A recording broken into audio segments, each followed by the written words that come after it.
Minutos despois das 2 da tarde, os traballadores abandonaron as sucursais. Os que se atrincheiraron no Banco Santander resistíanse a marchar, pero finalmente accederon e saíron. Ás portas agardábaos o resto dos compañeiros que fixeron piña durante toda a mañá no resto das entidades. Xa todos emprenderon unha marcha por varias rúas do casco urbán en dirección á esplanada do xulgado. Antes pararon diante da Casa Consistorial.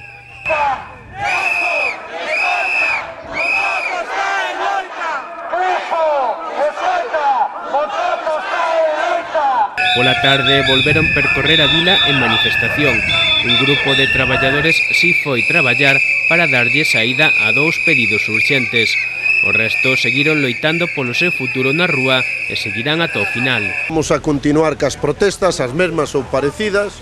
Cada día decidiremos o que vamos a facer a primeira hora da mañá na asamblea correspondiente e seguiremos presionando hasta que a banca se sente e firme o plan de viabilidade que nos impuxo a nós na mesa. Repito, o plan de viabilidade que hemos firmado o impuxo a banca e, polo tanto, tense agora que responsabilizar deso. Este martes contan que a fábrica este tamén paralizada para secundar novas protestas.